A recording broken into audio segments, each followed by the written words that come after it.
Riddle me this, riddle me that. Who's afraid of the big black bat? When light is shed on Gotham City, you'll see these streets are far from pretty. What happens when the disenfranchised want no pity? The slope we stand upon is slippery.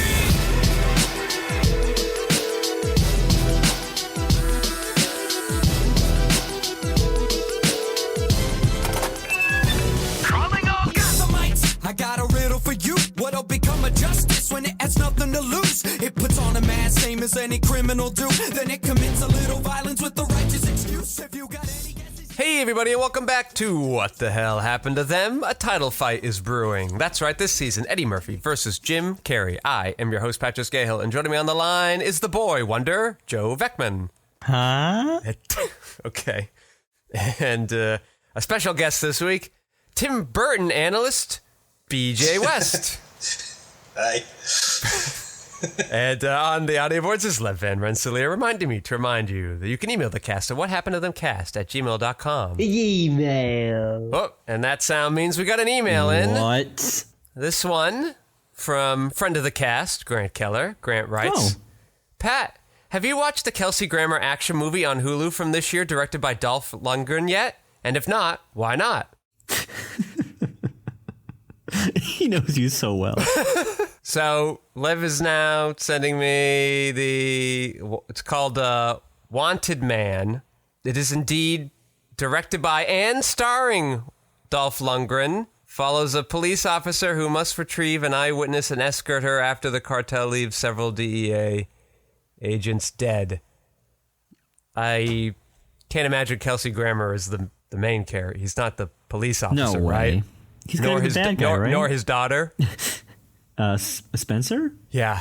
Well, listen, I sure do hope it's a movie about Kelsey Grammer reconnecting with his daughter, because he's only done 5 of those so far, and I just feel like there's fertile ground for more. That list is growing. Including one movie that had his literal daughter in it. So, Grant, I didn't know it existed, because, it's on streaming, which seems to be a black hole these days. It's just content gets put out and no one ever knows. But now that you know that it exists, you will be checking it out immediately. I will likely be watching it. I would say I'll save it for the plane, but the internet can be spotty up there, so I'll just watch it at some point.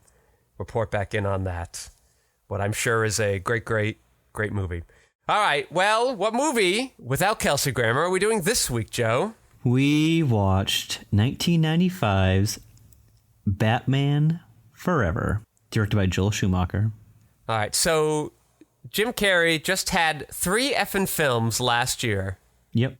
3 whole films, and immediately is doing this Batman movie right afterwards. Hell yeah. There's been no Eddie in sight for a bit. Well, he had Cop 3 in between Pet Detective and Mask. Let's talk about the Jim first, and then we'll get into the Batman of it all. BJ, Jim, the mid-90s. Where were you on him? Where did it feel like the world was on him? So when they talked about this movie for coming out and said that it wasn't going to be Tim Burton, I was immediately like, I already don't like this so far. I don't like what I'm hearing because Tim Burton's not going to keep doing it. But he started talking about casting, and I had the same reaction I did when they announced Jack Nicholson and when they announced Danny DeVito.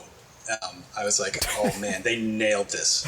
There's nobody who could play Riddler better right now than Jim Carrey. So that actually really piqued my interest in the movie when I heard that they were he was like the main thing. Because actually they had already talked about doing Val Kilmer, and I like Val Kilmer a lot, but I remember hearing that and going, what? Bruce Wayne, Val Kilmer, Batman? I don't get that. But they said Jim Carrey, and I was like, okay, all right, they nailed it. So I'm interested now. Okay, so had you seen the other his big '94 movies, Mask and Ace Ventura and Dumb and Dumber? Yeah, who hadn't? I mean, it was like it was Dumb and Dumber, Mask, Ace Ventura. He was huge, he was a monster. This was like mid high school for me. So like you were the demographic. Yeah, everybody. I was 4 years old, so I hadn't seen it yet. Yeah. Shut up, Joe. Beverly Hills Cop 3 came out that year. Had you also seen that, or did that one slip you by? I lost interest with Beverly Hills Cop after the first one. Well, it seemed like most people did too, so don't feel bad. The Scott one's fine. I think we liked it better than the first one, right? Is that the second one? Yeah. Second one was okay. I remember seeing it like once. It's fine. The second one, it works well, I think, BJ, because now they realize Eddie Murphy's a comedy star, and so they put more of that in there. Mm. And then Tony Scott does make a pretty interesting third act there, and he's, shooting with the sunset at their backs and, is directing. I think it was just because the first one was just so perfect. It really was a fantastic movie, the first Beverly Hills Cop, and then so it's like, you're going to keep doing it. It's like, all right. Just stop. The second one got more mileage out of it than you'd guess, and then the third one, nobody wanted. The third one takes place at an amusement park. Not Isn't Disney. that crazy? Not Disney. Not Disney. Don't anyone think it's Disney, all right? Even though it's in a Southern California urban location, it's not Disney. Have you guys seen this new one yet? No, we're currently in 1995, so it'll be a while till we get there. Yeah, it'll be about, 20 years? Yeah. Almost. At least they're not making movies like The Rock was towards the end of that, where it felt like he was doing like 3 a year, and we're like, we can't catch up. Yeah, God, and the run for that. BJ, you said you used to watch this quite a lot back in the day. So I want to be clear before we go any further. I dislike this movie. Okay. And I dislike the next one. But back then, yeah, I liked it. It's weird Tim Burton didn't direct it, and I want to get into that, but he did produce it. Did that salvage any of it for you? It looks like some of the sets maybe still were used, or the set design was still kind of in effect. Yeah, it looked like they were trying really hard to sort of keep some level of continuity to make everybody believe that this was supposed to be a continuation of what they had done before. So they cast the same guy as Commissioner Gordon. They cast the same guy as Alfred. Some of the set design looked like it was kind of trying to be Tim Burton's Gotham, but yeah, it's like it may as well not have that because everything else was very different.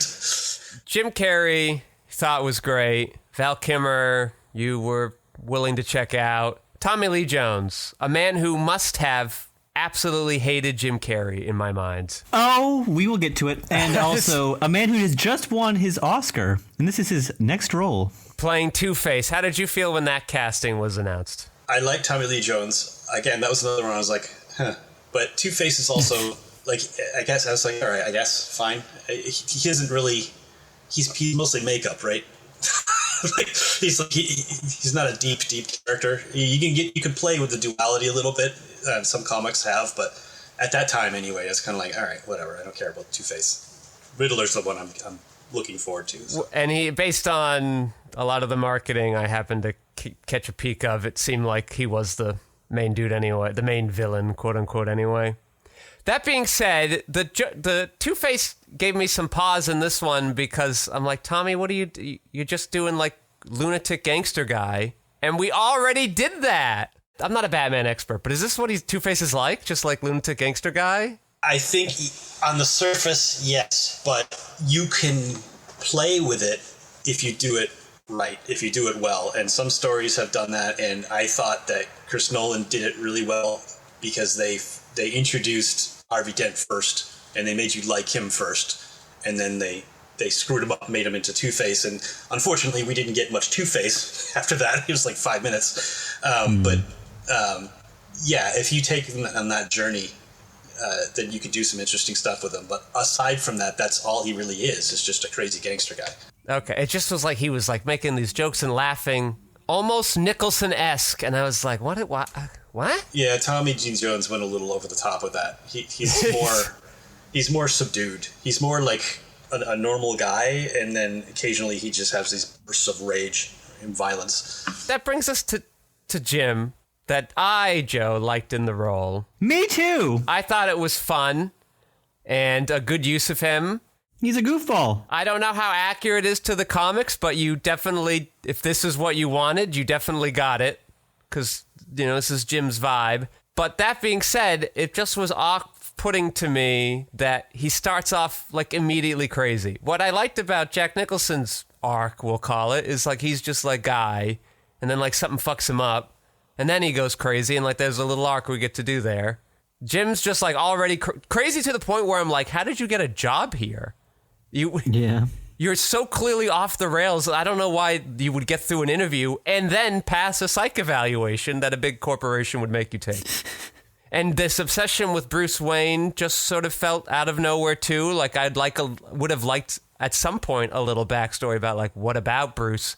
Did he made him think that they'd be best friends? Because clearly you guys are living very different lifestyles. So it was just like one note pretty much the whole time. Even when he got a lot of brain juice put into his mind, felt odd. Brain juice. So what BJ's talking about, where like Two-Face is usually straight-laced, but sometimes goes crazy. That would have been interesting to see too, and then would have made a better choice of Tommy Lee Jones, because he's doing the thing we're expecting, and then suddenly he doesn't. We go, wow, whoa, how crazy. That could have been cool. All right, Joe, how are you feeling about these actors? Well, I just need to take back my statement that this was Tommy Lee Jones' next movie after he won his Oscar, because he had, let's count them, 1, 2, 3, 4, 5, 6 movies in between Batman Forever and The Fugitive. From 1993 to 1995. He's having a Jim Carrey kind of year there, isn't he? Yeah, and let's see, 5 of those movies are in 94. Oh, Jesus. Are they good movies? Well, we got Oliver Stone's Heaven and Earth. Okay. We have Blown Away. Yeah. We have The Client, a Joel Schumacher movie. We have Natural Born Killers, another Oliver Stone. We have Blue Sky and Cobb, which I've never heard of. You know, as I was watching this movie, I was like, Tommy Lee Jones must have been pretty comfortable when he did No Country for Old Men, because he's like, yeah, I know about lunatics who make crazy decisions about killing people based on flipping coins. I've been there. Wow. Incredible. All right. So now for Batman himself. So, BJ, you had liked Tim Burton's version. Joel Schumacher comes in somehow. And he really did Schumacher this all over this, didn't he? That's great. He Schumachered all over it. He just it was apparent right from the beginning where Batman says, "No, I'll get drive-through," and I thought, what tone did we suddenly shift to here? Yeah, no, they absolutely did, and I remember that was purposeful. I remember interviews with Joel Schumacher, and he very explicitly said that his version of Batman was going to be more in line with the '60s show. So tongue-in-cheek, kind of campy. He was going in that direction on purpose. It seemed like perhaps then it might have been better to divorce more from the Tim Burton thing. I'm guessing that was probably more a studio decision than it was his. Since Adam West going, I'll get drive-through is like fine, but Val Kilmer going, I'm going to get drive-through, feels less tongue-in-cheek and feels more confused. Yeah, I'm certain that was not his decision.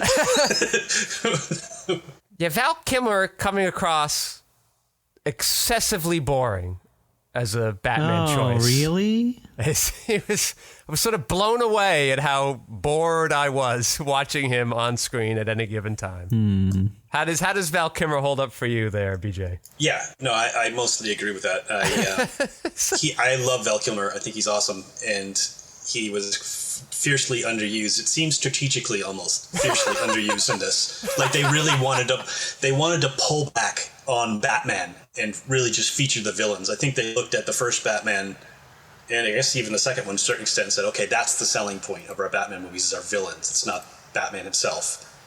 I actually remember very distinctly thinking when Christopher Nolan released his trilogy going, okay, so they're trying to course correct now. They're putting the focus on the character that the movies are about rather than villains, because they had gotten so far away from Batman in the Batman movies. And Joel Schumacher was the worst culprit for that. Like it's just like he said, oh, okay, yeah, Nicholson, Danny DeVito, that they made a lot of money, so I'm just going to focus all on Jim Carrey and sort of a little bit on Tommy Lee Jones, and just Batman's just going to be boring as hell.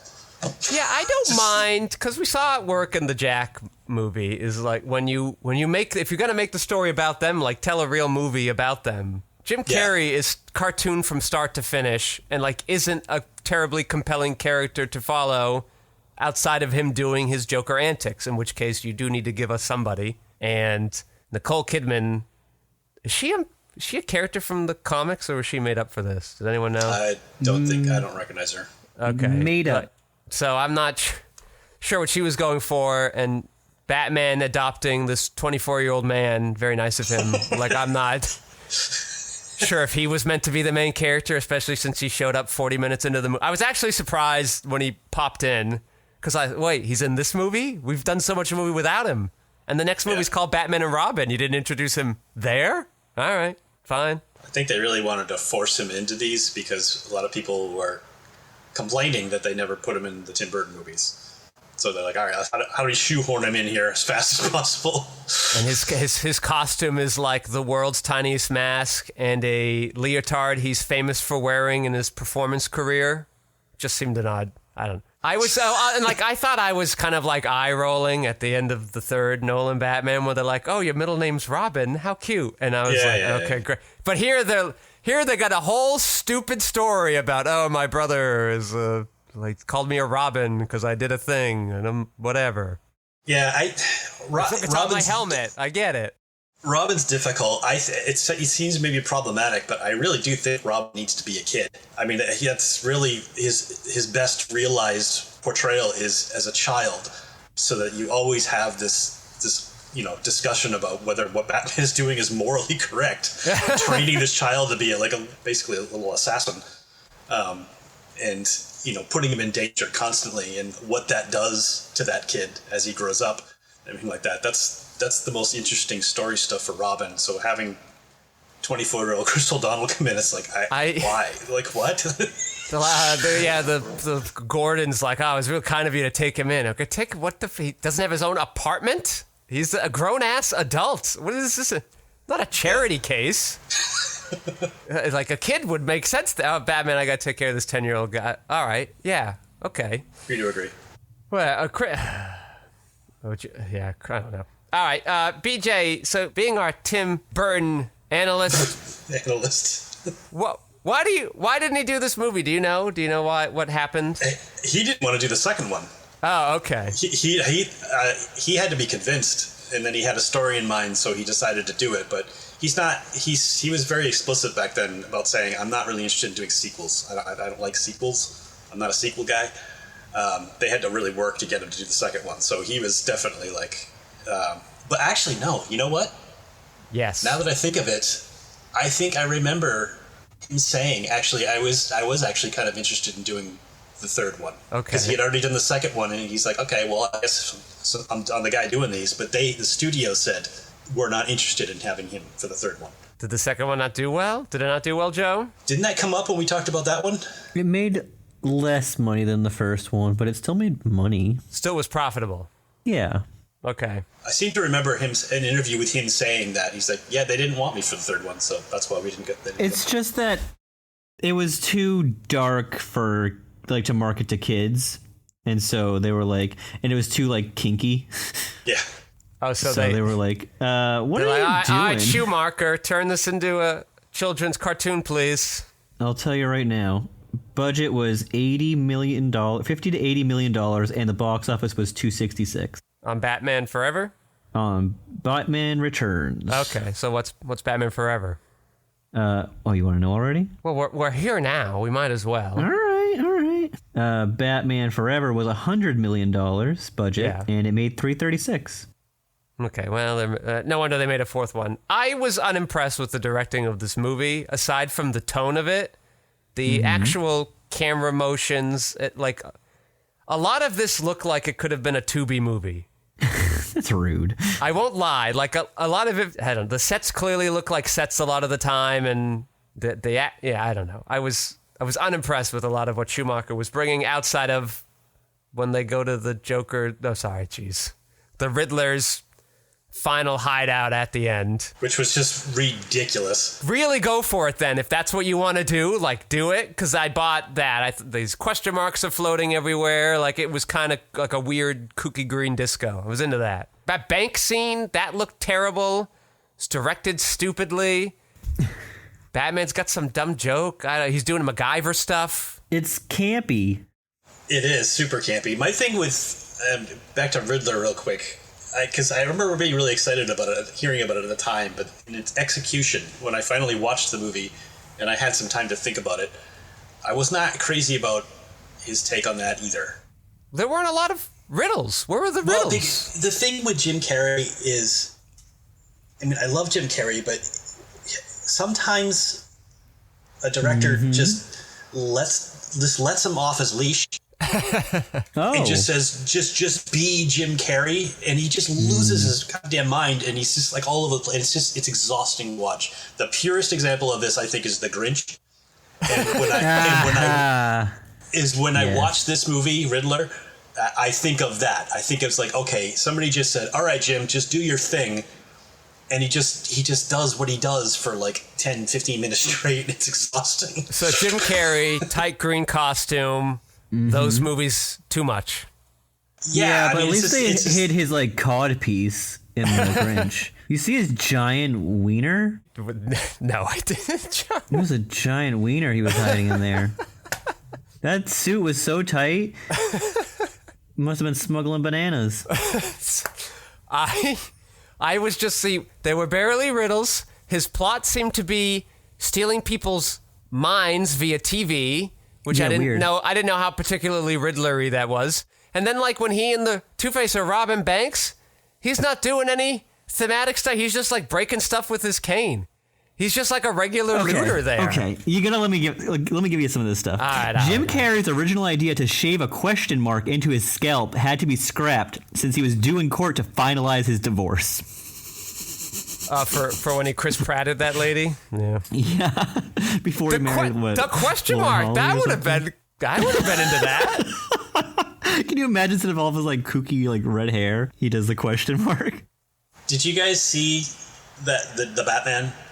That newer one? Oh, the Paul Dano. Yeah, Pattinson? Riddler. Yeah. Yeah, his take on Riddler. So I would say that Riddler is supposed to, intellectually, is supposed to be more like that, but in presentation look more like Jim Carrey and behave a little bit more like Jim Carrey. So he's supposed to be over the top and sort of colorful and goofy, but he's supposed to be also extremely smart and incredibly intelligent. He's like an intelligent match for Batman, which is, a big deal because he's really smart.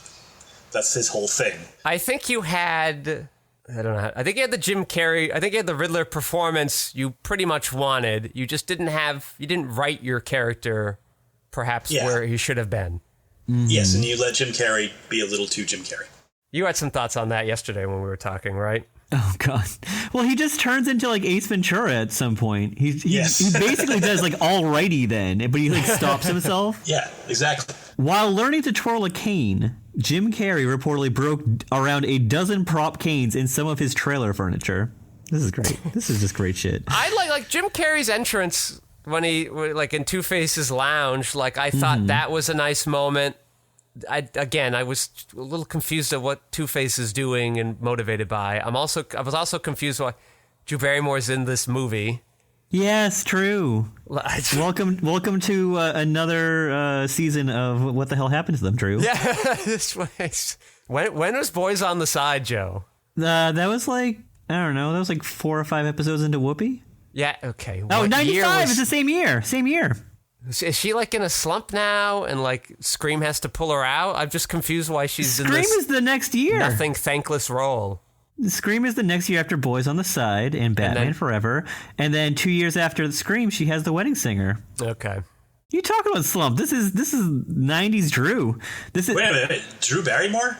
Yeah. Yeah. She's not in this. She's not in this. Oh, she is. She plays Sugar. Right. She plays like a second tier villain, right? Yeah, I forgot about that. She plays Two-Face's other girlfriend when he's feeling his nice self, and then when he's feeling his bad self, it's Debbie Mazar. I completely forgot. For a second, I thought you were talking about Alicia Silverstone, but then I was like, oh no, okay. Now Drew, I forgot she was in that movie at all. I just was confused why she. Anyway, so they were about Jim Carrey. I think you seem to want to do the Jim Carrey thing, but like you're not doing the Riddler quite right. And also, if you want the movie to be about the villains, you weren't making them particularly compelling either. I bet I would like to see Jim Carrey do this like normal everyman stuff.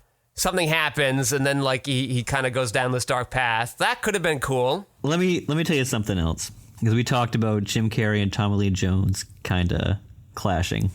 According to Jim Carrey, he did not get along with Tommy Lee Jones, who told Carrey he hated him. Carrey later surmised that it was because at the time, Carrey's blockbuster Dumb and Dumber was released the same week as Jones' passion project, Cobb, financially eviscerating it and moving the film's recognition into obscurity.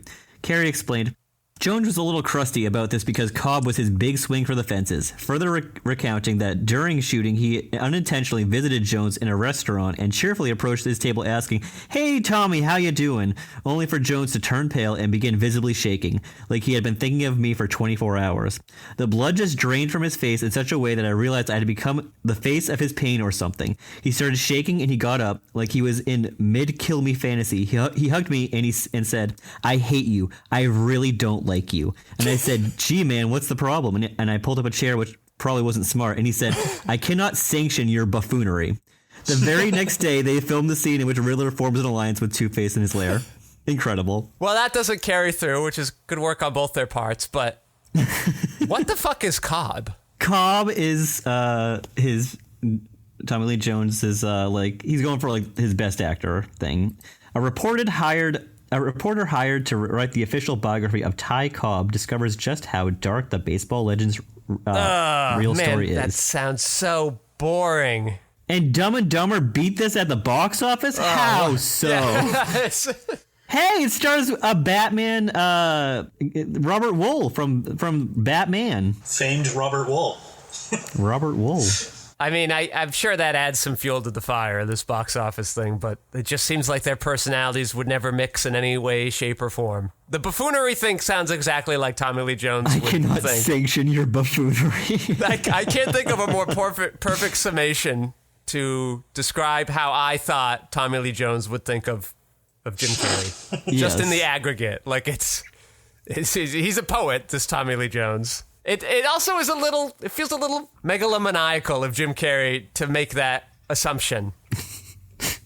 Maybe Tommy Lee Jones doesn't like you because you're not his vibe, which was my guess based on nothing. The thing is, Tommy Lee Jones is always trying to like one up Carrey in all the scenes and being like, "I'm crazier," and I'm like, good lord. Yeah, it would have been nice if Schumacher reined that in a little bit too. Yeah, like it's so crazy. I think we've kind of discussed this a little bit, but what happened to Billy D. Williams? BJ said that they didn't set up Tommy Lee, but they kind of did, right? Like they were trying to set up Harvey Dent at some point.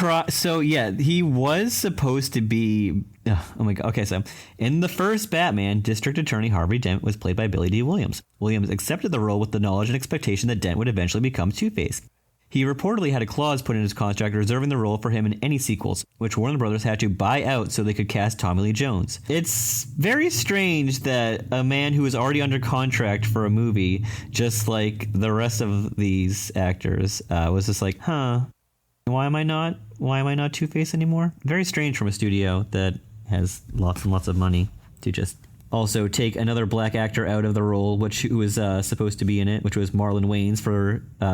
Yeah, Robin. Very strange. Have you heard about this? There's a currently running comic series. Actually, I think the first one came a couple years ago, called Batman '89, where they continue the Batman story, the Tim Burton world Batman story after Batman Returns, as using a lot of the story elements and actors in the illustrations that Tim Burton had wanted to use. So they continue it, and Billy D. Williams becomes Two-Face, and they had Marlon Wayans' character as Robin come in, and it's interesting. Yes, somebody has brought this. It might have been Grant, actually, from the email once. He's a big comic guy. That does sound like it would be interesting. The Marlon Williams casting kind of makes sense to me. He still feels a little old, but... Yeah. He's like more wiry, more squirrely. Like, that feels like a more Robin-y... But Batman's already big, tough guy. I don't need Chris O'Donnell to be too big, tough guy. We've already did that. They all got nipples on their costumes. They do, and we see a big, cool butt picture of Batman's butt. Yeah, what was that? Was that meant to be a joke, or is that like Bat-sploitation? That's Schumacher being like, "This is my stamp on the movie." Look at that butt crease. So, I was remembering when I was thinking about this movie in sort of like mental prep for this. I remember I used to subscribe to a magazine called Toy Fair, just like a offshoot of Wizard, and in Toy Fair they used to have a lot of humor in it, and they had like Onion-esque images with headlines that were supposed to be humorous, and I remember seeing one very specifically that stuck with me till today. It was a photo of Joel Schumacher, and he was holding up, in one hand he was holding up a toy of his Batmobile from his movies. In the other hand he was holding up like a T-Rex or something from one of the Jurassic Park movies, and he's like making them battle each other.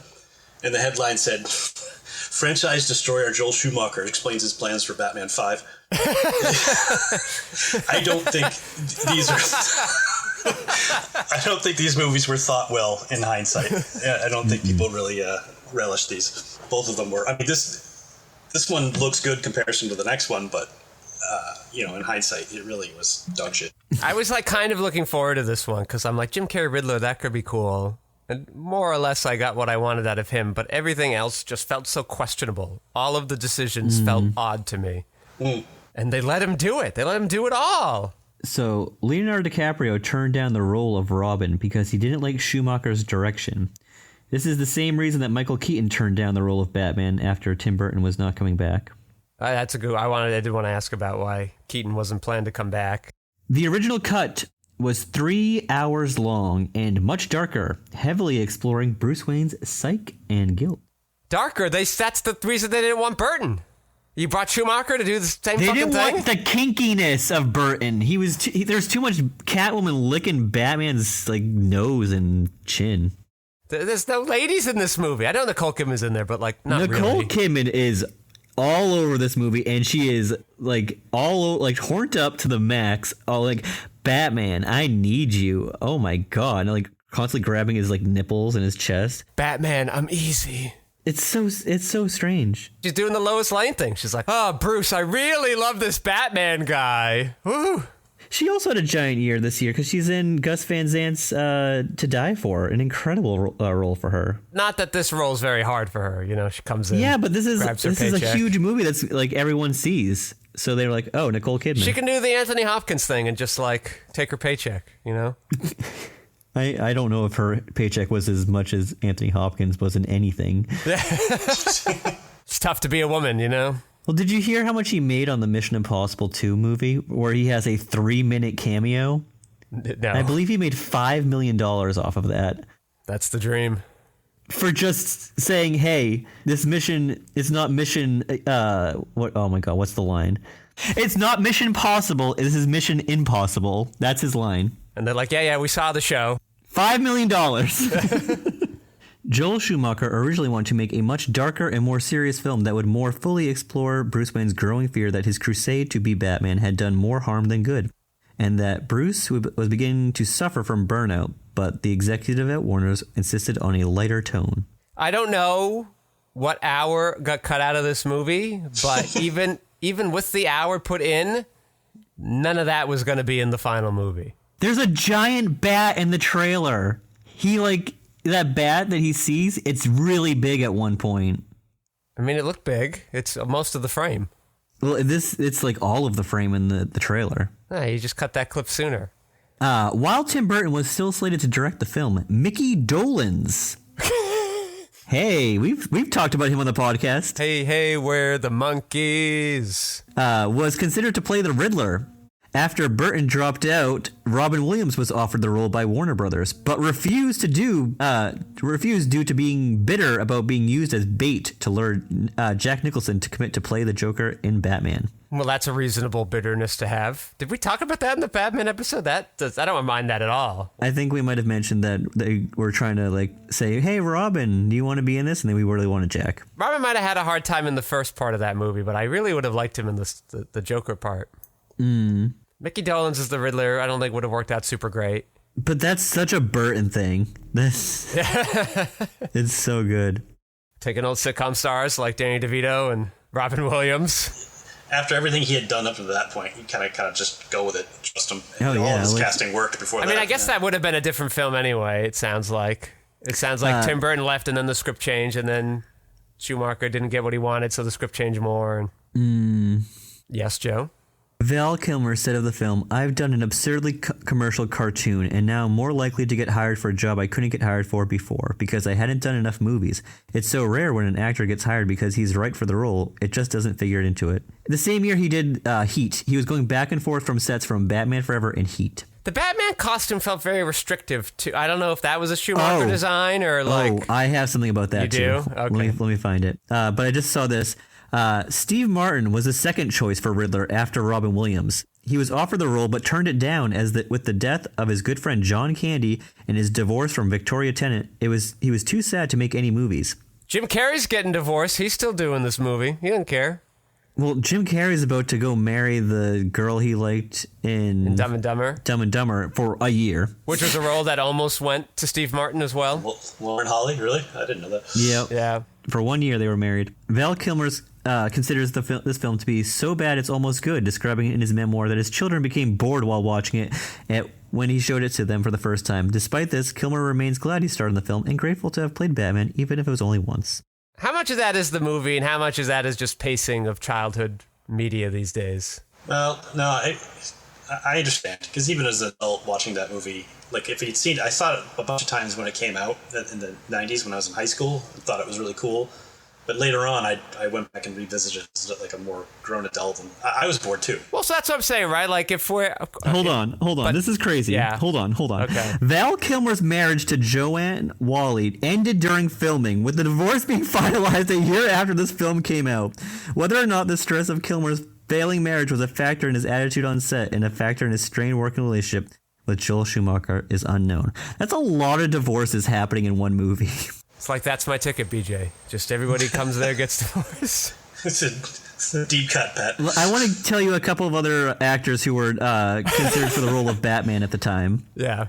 We have Keanu Reeves. We have William Baldwin, Alec Baldwin, Sir Daniel Day-Lewis, Kurt Russell, Ethan Hawke, Ray Fiennes, Tom Hanks, and Johnny Depp. All right. Which of those, BJ, stands out to you as the best and the worst? None of them. It was just like... It was like, let's go through a list of the hottest actors right now. That's how little they think of the Batman character. It's like, he doesn't need to be anything. He just needs to be a famous face. Now, that's how I think about it now. Do you think Tom Hanks could have gotten the Triple Crown, for Philadelphia, Forrest Gump, and then Batman Forever for Best Actor? Do you think that was what was missing? It wasn't supposed to be Apollo 13. It was supposed to be Batman Forever. And I don't think Tom Hanks would have been interested in doing that at all. I think he would have loved it. He would have been like, I am Batman. I couldn't imagine him doing the Batman part of the role. Yo, Alfred, how's it going? Hey. I'm just an everyday kind of guy. Look, I'm dressing up like this lady so I can live in this mansion. Whoa. Any of those actors would have been interested in doing one of the villain roles because it was so clearly the reason to do those movies at that time. Yeah, was the to way one of the more villain interesting roles. part. But nobody wanted to be Batman. Tim Burton said, I always hated those titles like Batman Forever. That sounds like a tattoo that somebody would get when they're on drugs or something. Or something some kid would write in the yearbook or to somebody else. I have high problems with some of those titles. It is rumored that Burton was considered the title Batman Continues while he was still slated to direct. Batman Returns yet again. Batman Returns, brackets, again. Batman won't go away. Oh my god, where is this stupid thing about the costume? I just saw it. It's like a mannequin as he's like trying to do all these conversations with people. Hey, Riddler, I got a riddle for you. And I go, you're not intimidating at all. Your arms can't move, Batman. I mean, it really was Michael Keaton was the guy. He put something in, he made that character interesting, and we did not have another interesting Batman until Christian Bale. Well, they're like, all right, our Val Kilmer act choice, he was too boring. Who's a much more exciting actor with a lot more personality? What? George Clooney? Come on down. No, you did it again, you idiots. Also boring, yes. Ease up. Clooney had no idea what the fuck he was doing. It's fine, but like George Clooney, not known for his like eclectic, interesting personality. He's just like the handsome guy. Yeah. And I mean, if you look at that list of people that were considered for the role that he just listed off, I mean, that's really all they were thinking about. Come on, a Baldwin? A Baldwin is Batman? Come on. Daniel Day-Lewis? Daniel Day-Lewis. Daniel Day-Lewis, bad Bruce, good Batman. George Clooney, probably good Bruce, not a great Batman. The best, the way that you knew that it was something interesting was going to happen when they cast Michael Keaton was because as soon as they did it, everybody was like, what? That's awful. There you go. That's how you know it's probably going to be interesting. You know, all these other guys, it's like they were going back to the same mentality they were trying to do back then with his first movie. Whereas, let's do Arnold. Yeah, Arnold Schwarzenegger. Let's do him as Bat. Why? Because he's got muscles? Like, what? Where is the interest here? Man, the mentality, the studio mentality was so clear in these decisions. You got nothing on this costume, huh, Joe? You're all full of bullshit.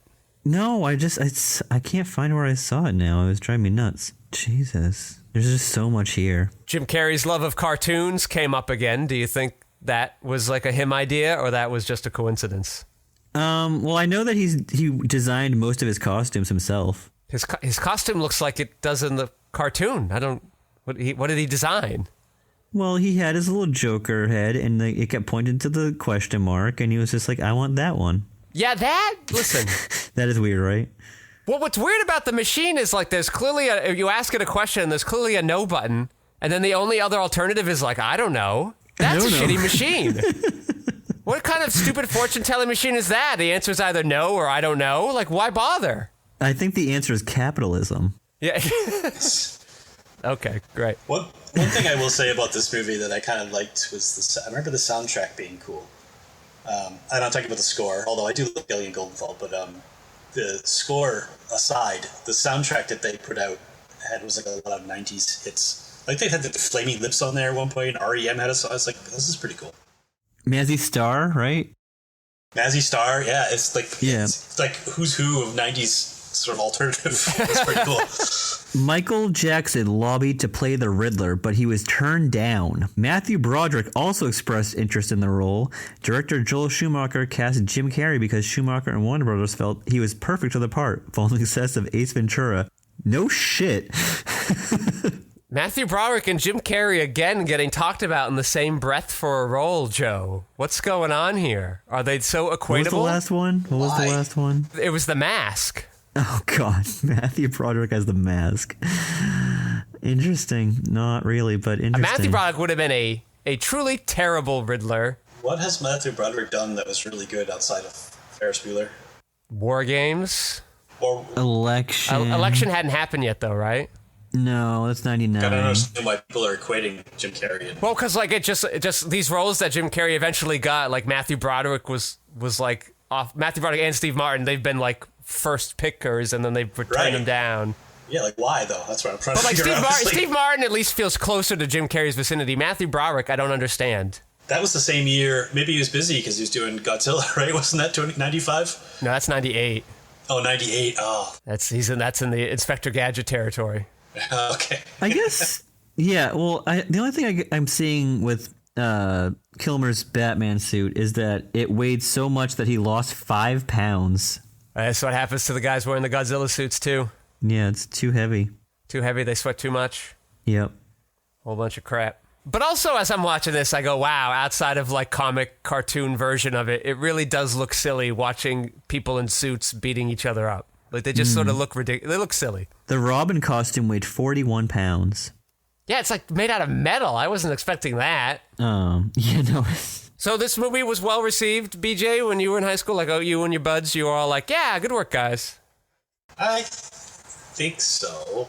I don't know anybody, like any in my circle of friends that are my age that think back on it fondly. Yeah.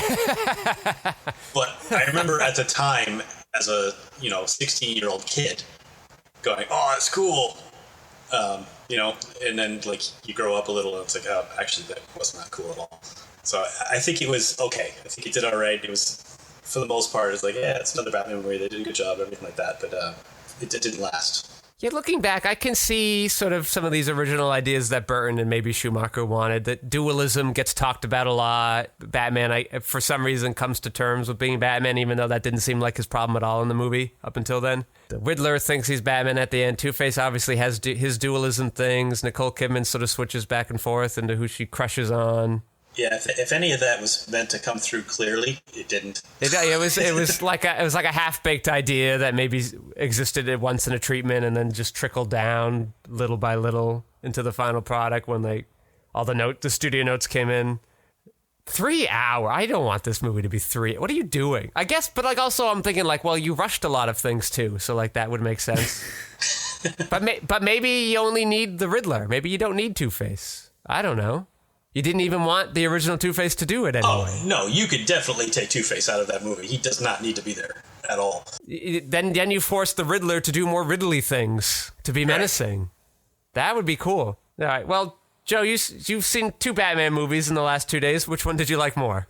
This one. I was hoping you'd say that. This was a Batman movie. The one I saw was a nothing movie. What was the other movie? That was the Joker movie. Joker fully a doo-doo. Not my joke. Okay, yeah, no, I'm going to agree with you on that one. Not good. Just This is bad. least fun. This one was least fun to watch. That one's not. It's not good. It's just, it was like a big fat nothing. It's just like, I get it. You hate us. Can you show some fun stuff in a movie that's 2.5 hours? What a slog. What a dick move. Todd Phillips, go bite a butthead. Bite a whole butthead, huh? Yeah. Yeah, leave Beavis alone. All right. BJ, you got any last things you want to bring up about this movie? No, I think I've said everything No. that I had to say about this particular movie. If you ever want to bring me on for Batman Ramen, I'm sure I'll have more to say. But, Jeez, who would it be? I don't know, if you ever do Arnold, Doing Arnold, or and then Uma Thurman, or Alicia Silverstone. Alicia Silverstone. That could be one. That is a short filmography. Yeah. She's doing a lot now. Really? She's popping up all over the place. That is very true. She had 1, 2, 3, 4 movies this year. Did you know that? 4 this year? Yes, just this She's year. pulling a Jim Carrey. She actually plays Robin in one of these movies. One of these movies? One of these movies that is coming out this year. Not Robin. I thought you meant but one her of name's these Robin. superhero movies is what I thought. All right, Jim Carrey has his 94. Ben Stiller has his 2004. Alicia Silverstone has her 2024. His 2024. Very interesting. And then who Who had 2014? could we do in Batman Returns? Oh, Pfeiffer. Whenever we do the Oh, yes. Pfeiffer season. Everything she did was genius in that movie, and I would love to talk about that. Yes. The Pfeiffer would be a passion project for us. That's a season I don't imagine many people would tune in for. That movie didn't turn on a lot of things for me when I was a child. Didn't activate anything. Okay, gotcha. Thanks, Joe. All right, Joe, you have any last looks on this movie? Well, I guess real quick. So, like, Tim Burton produces this movie, but does he, like, really produce this movie? Or is it the studio's like, we're not going to let you direct it, but you can have a producing credit and blah, blah, blah? I believe it's just that. Do you know, BJ? Like, how much creative control did producer Tim Burton actually have? I don't think much. I feel like probably it was more just like a nod to him. Like, I doubt he had a lot to do with Has it. Tim Burton said what he thinks of this movie? Did he ever come out and be like, meh? I have never heard it if he did, but that doesn't mean he has. I mean, it probably makes sense to not do it because, like, you don't want to. Well, I think I think he was probably keeping his lips pretty tight back then, so you didn't want to get hired again from the studio. But I can't imagine he was a fan. Yeah. All right. Sorry, Joe. What are your last looks here? My last looks are, hey, Jim, turn it up a notch, will ya? Yeah, this movie felt like when we did The Mask, I'm like, oh, he's auditioning for the Riddler. And I watched this and I go, I think he's auditioning for the cable guy here. One more year. Why does Jim Carrey do this movie? Well, this is actually a good question. So did he get this after he was already a big thing? Because He got this after Ace Ventura. as I was watching this, I was like, he's just had this giant year where he starred in 3 massive movies, and now he's not going to be the star of this movie? But then BJ brought up the good point of like, well, the villains are the real stars. They may not be top billed, but... No, I remember he was perfect. I remember thinking that. Like, everybody that was my age at that time, when he was huge, and when they said he was going to be the guy as Riddler, is yes, of course it's him. That's perfect. No, it's a good role. I'm just like, would Jim Carrey, having just done these 3 successful box office hits where he was the lead, not want to be the lead in another movie? So maybe he had signed on earlier, but... I think you're right, BJ, where these are the meteor roles in it, and they are the lead in a way, and this one did kind of want to follow that Jack Nicholson model, because we do see this Riddler from start to end. They just did it very boringly and uninterestingly, so it falls flat. But it could have worked. Yeah. This idea could have worked. I think he was a lead. I think adding Tommy Lee Jones muddied that somewhat. But I think he was always intended to be like follow that same formula. Like when Jack's first billed in that first Batman movie, it made sense based on how the script was structured. Like you spend a lot of time with Jack Nicholson's character by himself. So like I got it. Here you almost did that, but right, you throw Tommy Lee in, that hurts things. Well, I remember having conversations with friends back then and being annoyed that they added 2 villains in that. And I think they felt pressure because of the second one. Yeah. Because they were thinking in studio mentality. They were thinking, whoa, that movie has 2 villains, so we got to put 2 villains in this next one. But they kept doing that, but they were not seeing the role that Catwoman, that Michelle Pfeiffer was actually playing in that. It was not a straight up villain. It was like a love interest too. But they didn't think about that. They were like, oh, well, he put 2 in that one, so we got to do 2 from now on forever. Yeah, So essentially Nicole Kidman's filling that Pfeiffer role in this film, and then on top of that, you add now a 4th big movie star. Right. So it's hard to keep. Like that model itself, I kind of like with how many superhero films they're making and how many times we've seen a superhero thing or a Batman thing. Like if you want to focus on a villain and have it be at the periphery and not have its head up its ass like the Joker movie, like it's not a bad way to go. If we're really mining that IP to the ground, like let's do something interesting with it at least. Well, I think the villain always, if you're going to create a villain in a film like that and have him in a focus or a main character, you need to find some intimate relationship between him and the hero, right? There's going to be some kind of dichotomy there between what's going on with the hero's mind and what's going on with them. Like they're like some part of the hero's personality, like sort of realized in flesh. That was kind of always a thing with Batman, right? You had this set up here, though, right? Like, Nicole Kidman's even talking about, like, oh, he seems to identify with you for some reason. He really thought that you and him were the same. And you brought up this interesting point that the Riddler was smarter or as smart as Batman. And, like, there could be some kind of game to that. You could have done this fun cat and mouse thing. Yeah. Like, this relationship does feel ripe to have a movie based around it. You could have done something cool like that. And you wanted to studio / Schumacher all over this fucking thing. What a shame. Could have been great. What a shame. Maybe that movie's a little harder for Jim to do now, but post Eternal Sunshine, that would have been an interesting Jim role. How do you feel about that, Joe? Yeah. I Agree with that one? Okay. All right, sorry for the extended last looks, but let's thank Lev Van Rensselaer, the audio maven who keeps the sound so slippery smooth. I'd like to thank my co-host Joe Vekeman for stopping by. And of course, I'd like to thank our special guest, BJ, giving us all that Tim Burton knowledge that we needed. Sure. Anytime. And I am your host, Patrick Scale. You can find my features, documentaries, short films, video essays, animations, behind-the-scenes footage, and so much more at QuixoticUnited.com and social media, presumably with a similar sounding name. Thank you all for listening. Joe, say goodnight. Good night. I got a riddle for you. What's making this night so dark? I got a riddle for you. What's got a worse bite than bark? Did your tongue get got by the cat? Nothing to be done but get on that. Riddle me this, riddle me that. What's blinder than justice rabbit?